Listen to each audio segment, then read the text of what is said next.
수술하고 시간이 안 맞아서 2년 됐기 때문에 이제 수술한 지 그래서 여기를 못 왔습니다.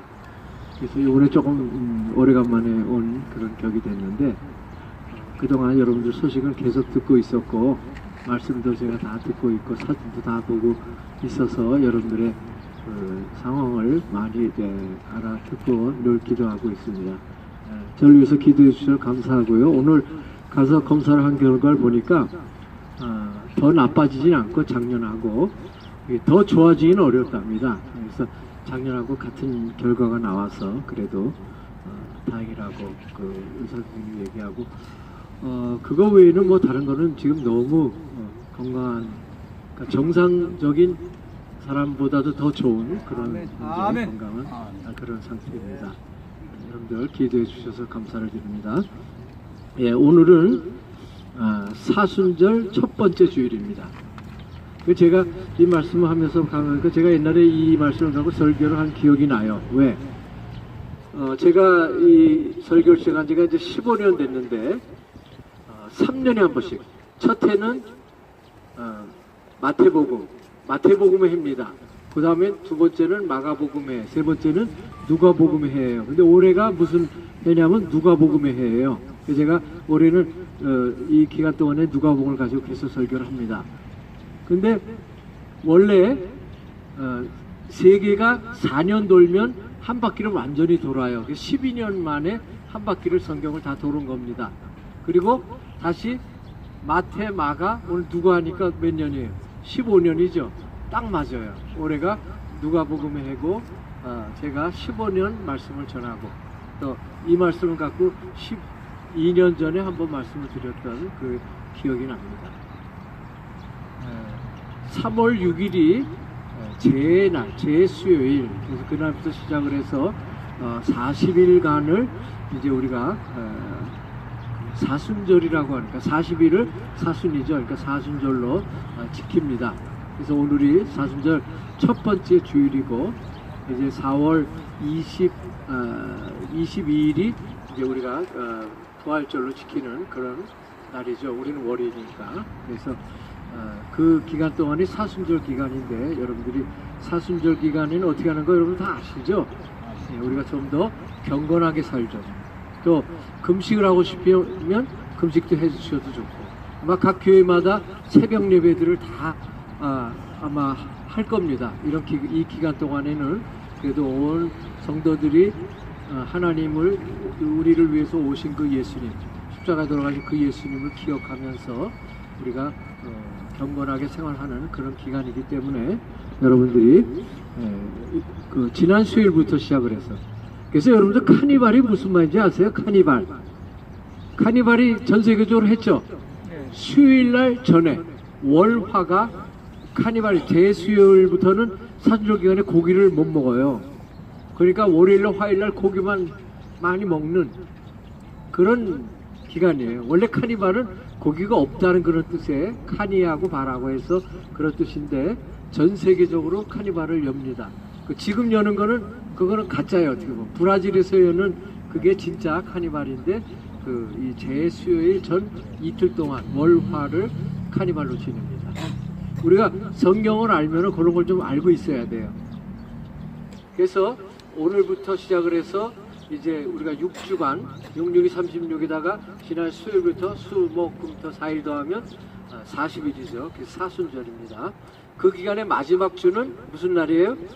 종려주일이고 월요일부터 토요일날까지는 고난주간 그리고 주일날은 부활절입니다. 예, 그런 걸 꼭 기억하셔서 우리의 신앙생활을 좀 더 그 말씀에 어울리게 여러분들이 살아야 됩니다. 그러니까 가능하면 이 기간에는 즐거운 일을 좀 삼가시고 또 컴퓨터 좋아하는 분들은 컴퓨터 좀 삼가시고 뭐 텔레비 좋아하면 텔레비도 좀 삼가시고 그러니까 금식을 꼭 밥 먹는 것만 금식이 아니라 요즘에는 다른 게 너무 많아서 그런 것도 삼가는 것이 드라마를 좀 덜 본다든가 그것도 금식이라고 볼 수 있습니다. 학생들 같으면 게임을 좀 덜 한다든가 그래서 우리가 이 사순절 기간에 좀 더 거룩하게 지키면 좋겠습니다. 그리고 부활절 날에는 우리 올해는 양 집사님이 계란을 만들어 갖다가 주기로 했어요. 우리 양 집사님이 아마 그 부활절 날에는 제가 또 올 겁니다. 그날 오는데 저기 떡하고 또 계란하고 이렇게 준비해서 여러분을 드리도록 그렇게 하겠습니다. 우리가 이 사순절 기간 동안에는 좀 더 새벽 기도를 좀 나가셔도 좋고 좀 더 격렬하게 사는 모습을 보여주었으면 좋겠습니다. 자, 오늘 말씀은 바로 그 사순절의 첫 얘기인데 여러분들이 아마 이거 들으면 예수님이 시험을 당했을 때 이렇게 말씀으로 하고 이렇게 해서 고쳤으니까 우리도 그걸 배워야 되겠다. 그래서 되게 그런 설교를 많이 하세요. 근데 저는 오늘 제목을 뭐라고 그랬습니까? 우리를 구원할 자격을 획득하신 예수님. 이게 무슨 내용이냐? 요 앞에 3장에 보면 예수님이 뭘 받아요? 세례를 받아요. 그 다음에 예수님의 족보가 나와요. 그 전에는 세례 요한이 오고 그 뒤를 이어서 예수님이 오고 그래서 하나님의 뜻이 이루어집니다. 왜 예수님이 이 땅에 인간으로 오셔야 되느냐? 바로 오늘 이게 중요한 문제입니다. 근데 오늘 이 사탄과 싸워서 이겨서 승리를 했기 때문에 그것이 굉장히 중요한 의미를 가지고 있습니다. 예수님이 이 땅에 오신 목적은 뭐죠? 우리들을 위해서 죽기 위해서. 근데 신의 모습으로 죽는 게 아니라 인간의 모습으로 죽어야 되는 거예요. 왜? 아담이 참 인간이었을 때는 괜찮았어요. 그래서 하나님과 에덴 살면서 영원히 살 수가 있었는데 죄를 지니까 어떻게 됐어요? 그 아담에게 죽음이 오고 땀을 흘려야 먹을 수 있고 하는 에덴에서 쫓겨나는 그런 사건이 있었습니다. 그 이후로 모든 인간은 어떻게 됐어요? 죄 가운데 빠졌습니다. 야, 하나님이 고민이 뭐가 있었냐? 아담이 죄를 졌으면 이 죄를 사해주기 위해서 누군가 필요한데 참 인간이 없는 거예요. 그래서 어떻게 했어요? 처음에는 노아를 살리고 다 죽여버렸어요. 홍수를. 근데 또 죄를 져. 근데 하나님이 약속했죠? 물로는 다시는 망하지 않게 하겠다. 그러니까 어떻게 했어요? 아브람, 하나님을 순종하는 아브람 선택을 해서 그 백성을 통해서 구원을 주시겠다고 약속을 했어요. 근데 그 후손들이 어떻게 했어요? 후손들은 다 죄인들 아니에요. 네? 우리가 죄를 사해도 제사장이 제사를 드려서 죄를 사하지만 그 효력은 그 죄의 사함을 하게 한 제사장이 살았을 때까지만 효력이 되지 죽으면 어떻게 돼요? 그 효력이 없어지잖아요.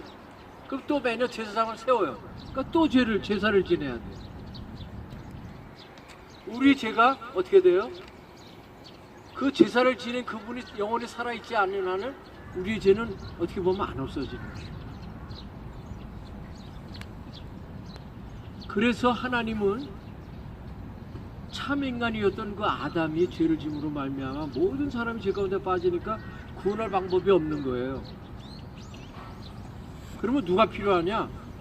참 인간이 필요한 거예요. 참 인간.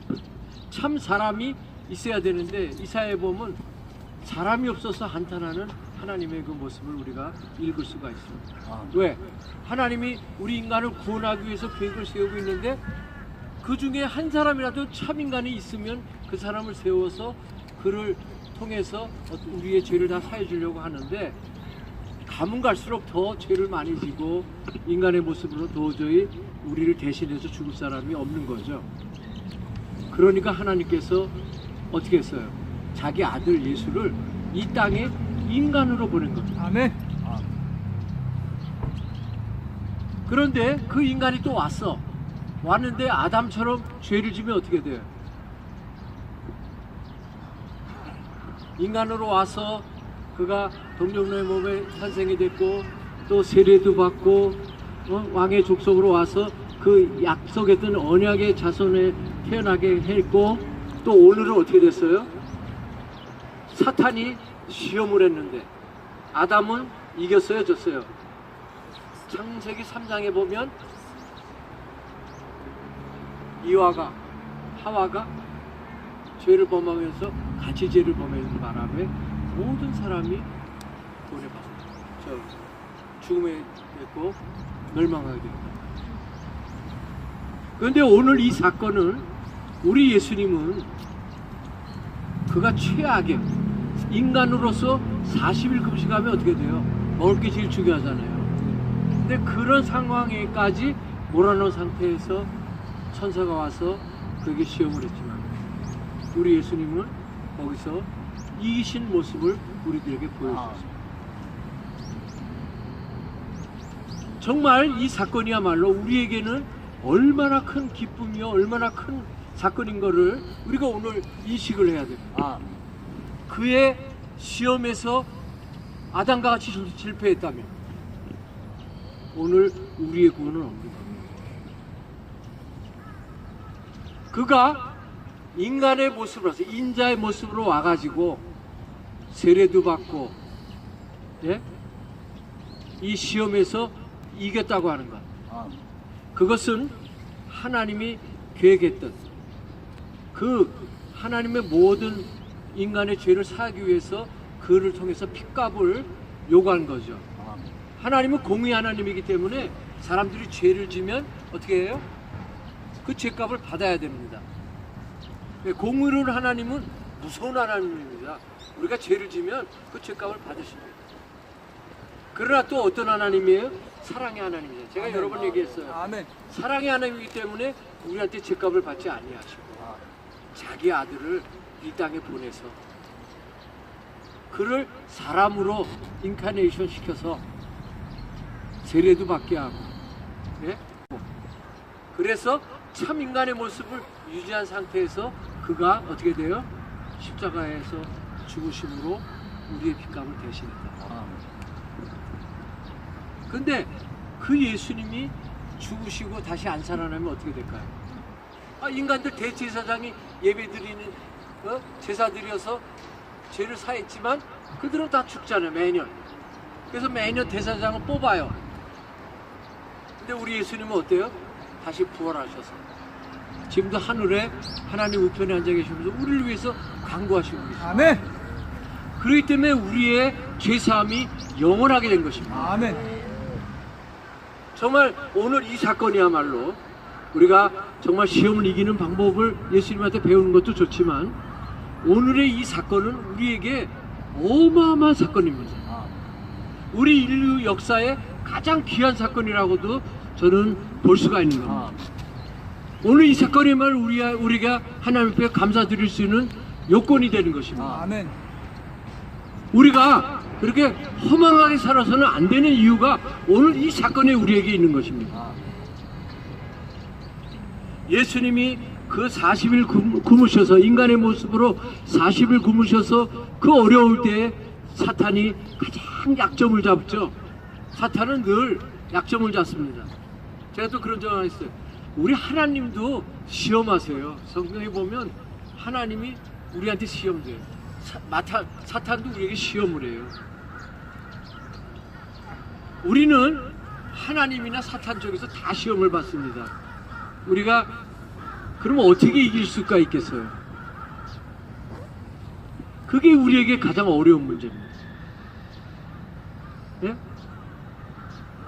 창세기 22장 아브라함을 시험한 것도 하나님이요. 시험하기 위해서 자기 아들을 바치게 했잖아요. 오늘 여기는 어때요? 사탄이 와서 그를 시험했단 말이에요. 우리 인간에게는 하나님과 사탄이 늘 시험을 주십니다. 그 시험에서 우리는 이겨야 되는 거죠. 아멘. 우리가 그 시험에서 이기기 위해서는 아브라함이 한 것을 기억을 해야 돼요. 하나님이 친히 준비하신다. 아멘. 라고 하는 말을 통해서 우리에게 그 할 수 있는 길을 열어주셨어요. 아멘. 우리는 하나님이 인도하는 대로 따라가면 되는 거예요. 아멘. 순종하고 아멘. 내가 기도하고 그 말씀대로 따라가면 우리가 이길 수 있는 거예요. 아멘. 그러나 우리는 우리 욕심이 있어서 내가 내려놓을 수 없는 부분들이 있어서 그 부분 때문에 하나님과 다투고 내 마음대로 하고 그러다가 하나님 앞에 벌 받고 징계 받고 그러는 거죠. 예전에 저희 어머니 보면요, 기침만 감기만 한 건 걸려도 내가 이게 뭘 잘못했는가. 제가 가면 기침 걸렸다고 감사한 거 10,000원을 먼저 들여 놨기도 전인데 주면서 아 감기 다 날라갔다면서 저한테 감사한 것을 꼭 드려줘요. 하나님 믿고 순종하는 사람이 가장 정확하게 신앙생활 할 수 있고 정확한 겁니다. 아멘. 딴 거 할 거 없어요. 하나님이 친히 섭리하시고 주장하신다는 것을 믿지 않습니까? 아멘. 우리는. 아멘. 그럼에도 불구하고 우리는 살아갈 때 그렇지 못한 경우가 너무 많은 거죠. 그러니까 늘 와서 기도해야 돼요. 예배 전에 우리가 대표 기도하는 분이 어때요? 대표로 하나님 앞에 어떻게 돼? 회개를 합니다. 그래야 우리가 정결한 마음으로 예배를 드릴 수가 있기 때문에. 아멘. 그러니까 여기서 대표 기도를 맡으신 분은 꼭 하나님 앞에 회개를 대표로 해야 됩니다. 기도할 때. 자, 제사장도 자기가 제사를 드리갈 때는 자기를 위해서 먼저 제사를 드립니다. 그러니까 우리 목사님들 보면 예배 설교하기 전에 그 뒤로 누워서 의자에 머리 대고 기도하시는 게 바로 그 부분이에요. 나의 죄를 사하게 해달라고. 내가 하나님 복음을 전할 때 정말 정결됨으로 거룩한 몸으로 사하게 해달라고 기도하는 거예요. 마지막까지 우리는 그렇게 해야 돼요. 왜? 내가 마지막까지 나쁜 마음을 먹거든요. 목사래도 똑같거든요, 사람은. 그러니까 내가 말씀 전하기 전에 하나님 앞에 내 죄를 다 고백하고 깨끗한 마음으로 우리가 말씀을 전할 수 있어야 돼요. 아멘. 우리들도 마찬가지예요. 아멘.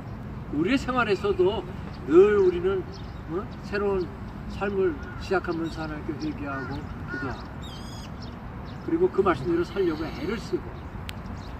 자, 우리를 구원할 자격을 획득하신 예수님. 예수님이 어떤 자격을 얻었어요? 바로 인간의 모습으로 참 인간이 된 거죠. 아멘. 세례받고 또 시험을 이기셨기 때문에. 그러면 하나님이 왜 예수님을 택하셨을까요? 우리 인간은 그것이 안 되기 때문에. 그래서 가톨릭에서는 그 영적 어떤 그런 부흥을 위해서 합니다. 그러나 우리 기독교는 어때요? 차이가 있습니다. 감리교하고 가톨릭은 우리 자신에게 조그만 좀 뭐가 있어서 이걸 어떻게든지 살려가지고 하나님과 가까이 나가려고 그래요. 그건 우리 기독교 아닙니다. 우리는 전적으로 부패됐습니다. 영적 부흥운동의 영성을 살린다고 하는 것은 사실 기독교적인 용어가 아니에요. 우리는 영성이 없어요. 어떻게 보면 오로지 하나님의 주님의 이름에 의해서 우리가 구원을 받을 수 있는 것이지. 아멘. 내가 노력을 해서 내가 뭘 해가지고 내가 선한 일을 해서 구원받는 것이 아니라는 거예요. 아멘. 아멘. 그것이 카톨릭과 또 감리교까지는 그래서 내가 예수님을 앞에 나아가려고 애를 써요. 그러나 우리는 나갈 필요도 없어요. 왜? 내가 내 속에 아무것도 없는데 전적인 부패를 우리는 믿고 있는 신앙인들이기 때문에 혹시라도 여러분들이 영성에 대한 그런 얘기를 하면 우리는 칼빈은 그 말을 영성이라는 쓰지 않고 경건이라는 말을 썼어요. 제가 이거 몇 번 얘기를 했어요. 경건이라는 말을 써야지 영성을 각성한다든가 부흥한다고 하는 것은 가톨릭적인 사상입니다. 우리는 그래 각성할 만한 것도 없는 거예요. 그렇기 때문에 하나님이 예수님을 보내지 않고서는 우리를 구원할 수 없기 때문에 자기 사랑하는 아들을 보내서 그를 사람으로 만들어서 그를 제사해서 단번에 죽으시고 다시 부활시켜서 영원히 살리게 했기 때문에 우리의 죄사함이 이제는 완전히 없어진 겁니다.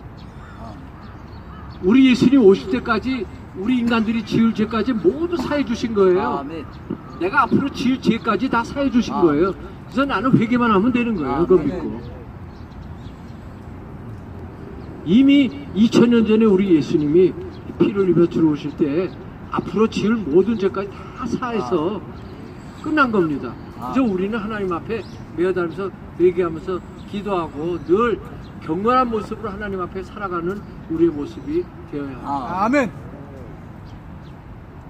아브라함을 보세요. 자기의 100살 돼서 난 그 아들을 바치라고 그러는데 아무 얘기 없어요. 그러고는 아침 일찍이 일어났어요. 아침 일찍이라는 말은 우리에게 굉장히 중요한 얘기죠. 그것이 우리나라 새벽 기도를 만들어낸 것이라고도 볼 수 있는데, 아침 일찍 일어나서 그가 하나님이 명령한 대로 그대로 행합니다. 우리는 우리의 신앙생활이 정말 아침에 일찍 일어나서 그 신앙대로 살아가기를 원하며 기도하고 그대로 나아가면 오늘 하나님께서 우리를 인도해 주시고 성공하는 자리에 이룰 수 있도록 해주시다. 정말 여러분들, 우리 예수님 인간으로 오시지 않았다면, 지금도 신학자들 간에는 예수님은 인간이 아니었다.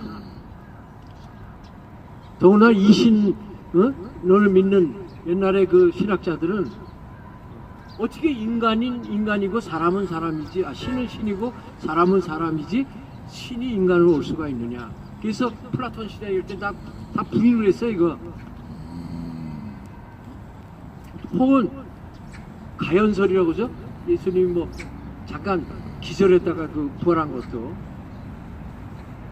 예수님이 인간의 모습이 아니라 아주 낮은 신으로 왔다가 갔다면 우리의 구원은 없는 겁니다. 우리는 분명하게 예수님이 인간의 모습으로 오셨고 그가 죽음으로 말미암아 우리의 구원이 완성이 됐습니다. 그래서 오늘 제목을 제가 우리를 구할 자격을 획득하신 예수님, 좀 특이하게 제목을 졌지만 그러나 그가 인간의 모습으로 왔기 때문에, 와서 그 자격을 다 갖추었기 때문에 그가 우리를 위해서 대신 죽음으로써 우리가 구원을 받을 수 있었다는 그 사실, 이거야말로 정말 놀라운 축복의 복음인 것입니다. 아멘. 제가 짧은 시간 동안에 우리 복음의 핵심을 제가 말씀을 드렸는데, 여러분들 그 복음의 말씀대로 살아가야 될 것입니다. 아멘.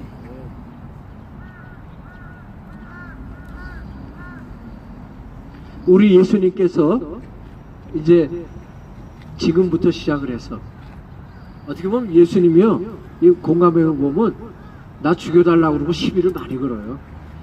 바리새인이나 제사장들한테. 보면 제일 싫어하는 것만 하죠. 그러지 않았으면 그들이 예수를 죽였겠어요? 저는 그런 생각을 합니다. 우리 예수님은 그들이 싫어하고 그들의 세계를 하는 것들을 다 무너뜨리고 깨뜨리면서 그거를 해나가니까 자기의 그 세상 그 파일을, 자기가 갖고 있는 그 세력을 안 뺏기기 위해서 결국 예수를 죽이지 않습니다. 그러나 우리 예수님은 어때요? 그 오신 그 목적 그대로 이루시고 하나님께 영광을 돌리고 그는 죽으셨다가 부활절 얘기는 나중에 또 하겠습니다. 그가 다시 살아나지 않았으면 역시 이런 의미가 없는 것입니다. 아멘. 여러분들 누가복음 보시고 히브리서 좀 읽으세요. 히브리서. 그런 내용이 히브리서에 다 있습니다. 제가 그랬죠. 하나님께 영광을 돌리려면 하나님을 올바로 알아야 됩니다. 아멘. 하나님을 올바로 하려면 성령 아닐 거는 그런 방법이 없는 거예요. 아멘. 하나님을 올바로 할 때 내가 하나님을 올바로 영화롭게 만드는 것이지, 영화롭게 영광을 돌리는 거지, 하나님을 모르면서 아멘 아멘 해봐서는 안 돼요. 성경을 더 읽으시란 말이에요. 특별히 올해는 누가복음하고 히브리서를 좀 많이 읽으세요. 그러면 여러분들이 더 영안이 뜨이고 하나님께 더 큰 영광을 돌릴 수 있는 그런 인물로 여러분 성도. 아버지 하나님, 우리 주님 저희들을 위해서 이 땅에 오셨습니다. 분명하게 인간의 모습으로 오셨습니다. 또 참 인간으로서 저희들을 위하여 죽으시고 저희들의 죄를 다 사면해 주시고, 또한 부활하심으로 저희들의 죄사함이 영원한 것을 그래서 우리가 구원받을 수 있는 것임을 완성시켜 주신 것을 저희들이 오늘 알게 되었습니다. 아버지 하나님, 그 주님을 바라보면서 순종하며 그 말씀대로 살아가는 우리 성도님들 되게 하여 주시옵소서. 아멘. 예수님의 이름으로 감사기도 드리옵나이다. 아멘. 아멘.